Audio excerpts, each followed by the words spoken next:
la chaîne Horror Show, la chaîne où je vous raconte des histoires qui vont vous faire frissonner.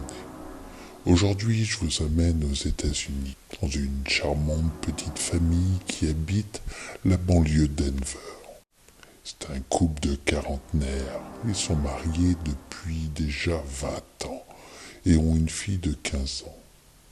C'est une famille aimante qui accorde une grande importance aux discussions et à l'ouverture d'esprit.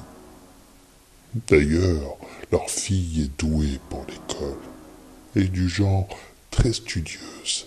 Elle est première de sa classe. Certes, ça ne rigole pas tous les jours. Il demeure dans cette famille une certaine rigidité et une autorité due au passé militaire du père. Il y a 2 semaines, ils ont reçu un livre dans leur boîte à lettres. Ils n'ont aucune idée de qui l'a déposé. Et c'est la fille qui l'a récupéré. Depuis, elle se plonge chaque soir dans sa lecture avant de dormir. C'est une grande dévoreuse de bouquins. Elle en a lu des centaines depuis qu'elle sait lire. Là, ce livre parle d'une histoire d'amour entre 2 adolescents. Enfin, ça, c'est le premier chapitre. Ce soir-là, comme à son habitude, elle s'installe dans son lit et se plonge dans son bouquin. Elle lit une dizaine de pages avant de le poser à côté d'elle et éteint sa lampe de chevet. Elle ferme les yeux et commence à s'endormir lorsqu'elle entend quelques bruits autour d'elle, mais elle pense que c'est Billy, leur chien. Elle ouvre les yeux. La lune éclaire une partie de sa chambre. Et oui, elle a toujours refusé de fermer ses rideaux. Elle aime trouver le sommeil en regardant la lune et les étoiles. Là, elle croit voir une silhouette humaine, juste à côté de son dressing. Elle rallume sa chambre, mais ne voit rien. C'est peut-être simplement de la pareidolie, avec les branches du pommier dans le jardin. Le lendemain soir, on la retrouve encore en train de lire ce livre. Et au fil des phrases écrites par son étrange auteur, elle s'aperçoit que l'histoire est en train de basculer dans quelque chose de nouveau. Elle apprend que le couple d'ados qui avait commencé une amourette viennent de se faire trucider par un clown psychopathe.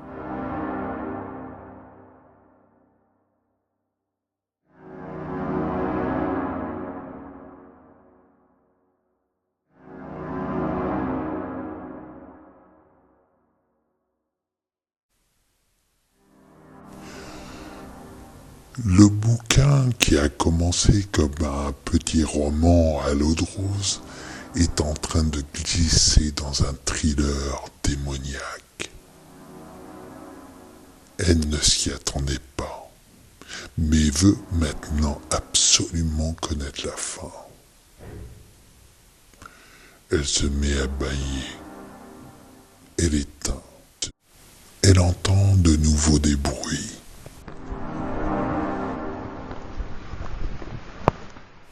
Cette fois-ci, ça ne peut pas être le chien. Et oui, il passe la nuit en observation chez le veto. Ce matin, ses parents l'ont trouvé inanimé devant les escaliers et la truffe en sang. Les parents l'ont vite amené à la clinique vétérinaire, mais personne ne comprend ce qui lui est arrivé. La pauvre bête. Le rideau vient de bouger elle sent un courant d'air glacial l'envahir. Elle sent vraiment bien une présence dans sa chambre. Elle n'est pas folle. Elle voit bien la même silhouette que la veille.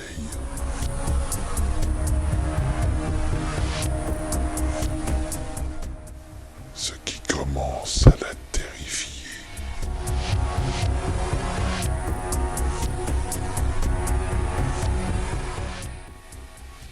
Elle rallume sa lampe de chevet, mais là aussi il n'y a rien. Puis elle parvient à se rendormir.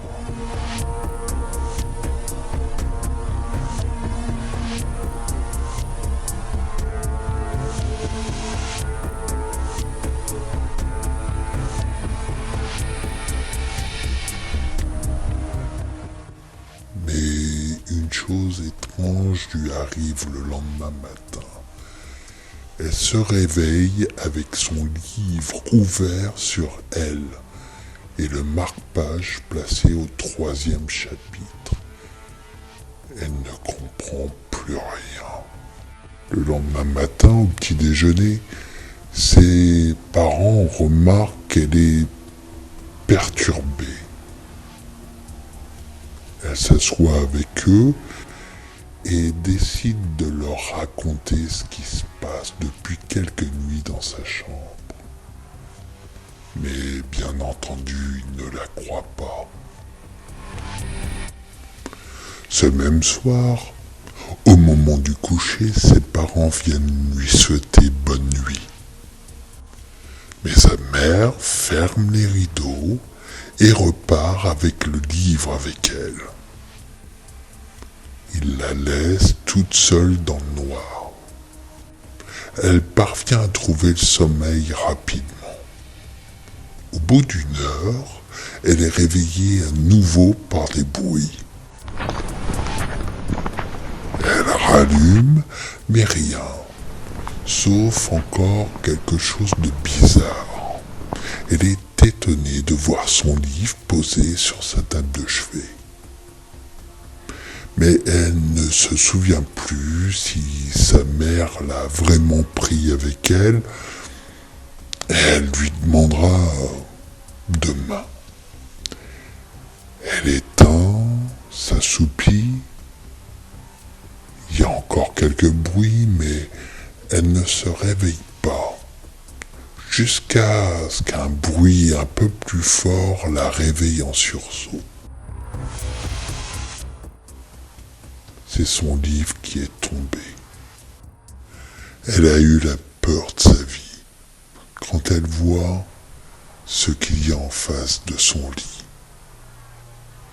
Les rideaux sont grands ouverts. Elle peut voir distinctement ce qui restait jusqu'alors une silhouette.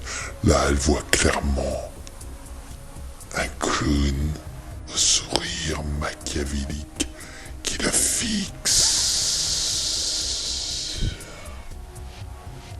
avec son regard de psychopathe.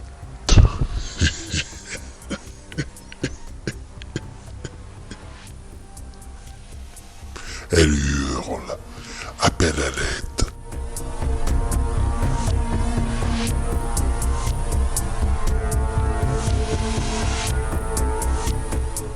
Son père ouvre la porte, allume la chambre et découvre sa fille complètement effrayée. Elle ne bouge pas. Il ne comprend pas ce qui lui arrive.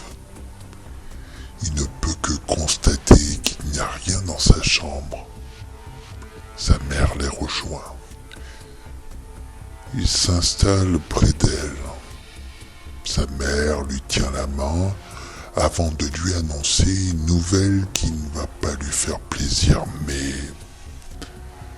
après en avoir parlé toute la journée avec son père, ils se sont mis d'accord pour qu'elle aille consulter un professionnel qui saura l'écouter. Pour ses parents, Leur fille est en dépression et il faut l'aider.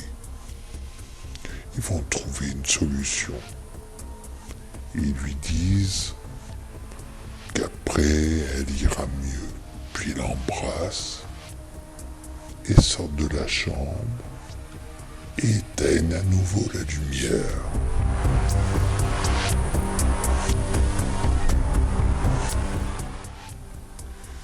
Mais elle ne parvient plus à s'endormir.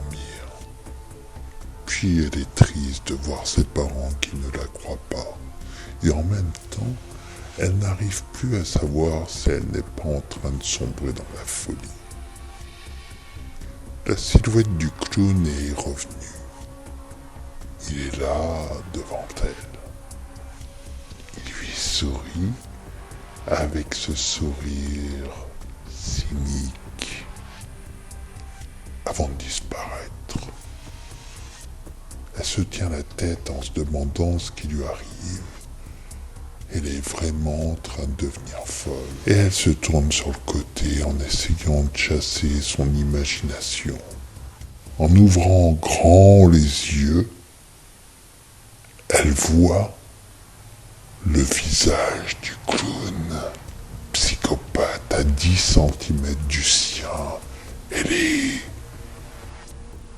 paralysée. Il bouge sa tête de chaque côté comme ça. Avant de lui dire tout doucement: non, t'es pas folle, gamine. Je vais vraiment te tuer.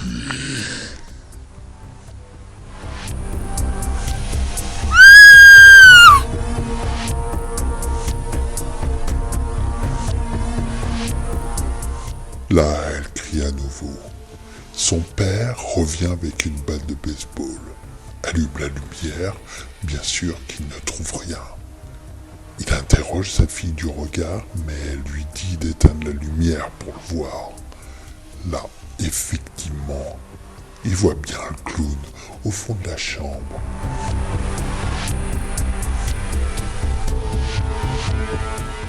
Tenant un poignard à la lame aiguisée et brillante. Le père, sans réfléchir, fonce sur lui et l'allume à coups de batte de baseball. Sa force est décuplée avec l'adrénaline. Il parvient à le terrasser avant de finir.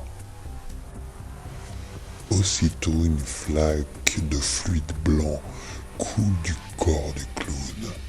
Puis, la rigole de fluide blanc ainsi que le corps du clown disparaissent, tout comme le livre sur le sol, sous les yeux ébahis du père et de sa fille. Le père allume la chambre et là, il découvre une mare de sang à la place du fluide, mais pas de corps. La mère revient, sa main devant sa bouche. C'est quoi ce délire qu'ils viennent de vivre?